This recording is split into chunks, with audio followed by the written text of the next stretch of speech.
Il n'y a pas de mauvais chiens, il n'y a que des mauvais maîtres. Est-ce que vous pensez que c'est vrai?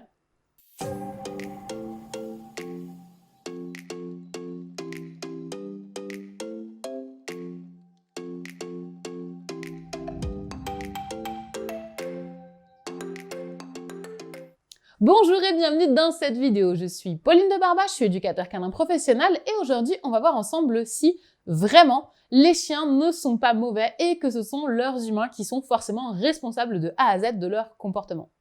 Personnellement, je trouve que cette phrase « il n'y a pas de mauvais chien que de mauvais maîtres » est extrêmement culpabilisante. En fait, avec cette idée, on vient gommer complètement le fait que les chiens sont extrêmement différents dans leur comportement. Et je connais plein de gens qui font de leur mieux et qui font vraiment tout ce qu'il faut avec leur chien, et pourtant leur chien pose problème. Leur chien est agressif, leur chien est difficile, leur chien est compliqué. Et comme ils entendent régulièrement cette phrase de « il n'y a pas de mauvais chien, il n'y a que des mauvais maîtres », eh bien ils culpabilisent énormément en se disant que c'est de leur faute, que si leur chien il est comme ça, c'est parce qu'ils ont raté quelque chose, parce qu'ils savent pas faire. Si leur chien avait été avec quelqu'un d'autre, eh ben, il n'aurait pas été comme ça, et qu'ils ont raté un truc, et que de toute façon, c'est des mauvais humains, et qu'ils n'y arriveront jamais, etc., etc. J'imagine que vous voyez un petit peu la litanie que ça peut représenter. Je trouve que cette phrase, elle est mauvaise, parce qu'en fait, elle ne voit pas la réalité de ce que c'est vraiment qu'un chien. Alors oui, bien sûr, dans une certaine mesure, le comportement de mon chien est directement lié à ce que j'ai fait, à mes choix, à mes décisions, dans les situations auxquelles j'ai confronté mon chien, les apprentissages que j'ai mis en place ou pas, les choses auxquelles j'ai fait attention ou pas. Donc bien sûr que j'ai une part de responsabilité dans le comportement de mon chien. Mais il n'y a pas que moi qui suis responsable du comportement de mon chien. Il y a également son éleveur, ou la personne qui a décidé en tout cas de faire le mariage entre ses parents, qui aura peut-être sélectionné des chiens qui ne sont pas très calmes, ou des chiens qui ne sont pas très faciles à éduquer. Il y a aussi les éleveurs, ce sont eux qui décident de faire certains mariages et parfois, en venant associer des chiens avec des sensibilités particulières, ils vont créer des chiots particulièrement stressés, particulièrement sensibles, particulièrement réactifs. Et finalement, quand vous récupérez votre chien, vous avez déjà un chien qui est difficile. Même si vous faites tout bien, le chien en question, c'est un chien qui va être plus compliqué que les autres. Tous les chiens ne se valent pas, tous les chiens ne sont pas égaux. Il y aura des chiens qui sont naturellement très calmes et d'autres chiens qui sont naturellement très nerveux, très excités, très difficiles. Moi, je le vois bien, avec tous les chiens que j'ai pu avoir au long de ma vie, ils sont tous extrêmement différents, avec des tempéraments différents et des problématiques différentes.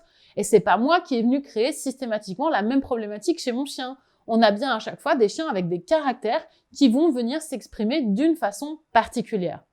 Donc oui, avoir un chien difficile, ça n'est pas forcément que de notre faute. Parfois, c'est tout simplement parce que le chien qu'on a là est particulièrement compliqué. Je le vois bien par exemple avec mes cockers. D'un côté, j'ai Star qui est très cool, très facile, dans la vie de tous les jours, elle est calme, elle obéit très simplement, elle s'excite très peu, elle est très concentrée sur moi, très attentive. Bref, c'est vraiment le petit chien idéal. Et à côté de ça, j'ai Sunny, mon autre cocker, ma cocker zinzin, qui est beaucoup plus difficile. Elle est toujours en action, toujours en mouvement, elle a toujours une idée en tête de faire quelque chose, elle est beaucoup moins attentive, elle va plus facilement dans sa bulle, beaucoup plus facilement excitée, beaucoup plus facilement énervée. Et clairement, dans la vie de tous les jours, ça demande plus de temps, plus d'investissement, plus de ressources de ma part, là où pour Star, c'est bien plus simple. Pourtant, je suis la même personne, avec les mêmes compétences, avec les mêmes connaissances. Donc c'est bien qu'il y a un des chiens qui est plus facile que l'autre. C'est pas par le hasard que j'aurais éduqué l'une d'une façon et l'autre d'une façon différente. Donc c'est tout à fait possible que vous, aujourd'hui, si vous galérez avec votre chien, si votre chien il est agressif, si votre chien il est difficile, c'est tout simplement parce que votre chien il est complexe, il est difficile. Et c'est pas que à cause de vous. Évidemment, bien sûr, quand on a un chien comme ça, les erreurs qu'on va faire, et c'est normal d'en faire, parce que quand on connaît pas, on en fait, et il n'y a pas de souci avec ça, mais les erreurs qu'on va faire, elles vont avoir des impacts beaucoup plus importants sur notre chien. Parce que, à force de venir faire des erreurs qui vont se répéter, notre chien qui est un peu sensible ou un petit peu plus difficile, lui, il va encore plus augmenter son comportement, et ça va avoir des conséquences beaucoup plus lourdes que si on avait fait les mêmes erreurs avec un chien qui était simple à la base. Donc en fait, on est sur un mélange de plein de circonstances, de plein de causes qui créent un cocktail explosif. Clairement, on peut pas changer votre chien. Vous l'avez déjà, il est chez vous, il est à vous, va falloir qu'on fasse avec. Par contre, ce qu'on peut changer, c'est vos connaissances, c'est vos compétences, c'est ce que vous êtes capable de faire pour aider votre chien à être plus calme, plus simple, plus facile à vivre au quotidien. Donc moi, ce que je vous propose, c'est de vous aider, vous, à devenir beaucoup plus performant en tant qu'éducateur de votre chien. Pour ça, ce que je vous conseille de faire, c'est d'aller dans la description de cette vidéo et d'aller voir le guide que je vous ai préparé. c'est le guide de l'éducation en positif pour les chiens difficiles.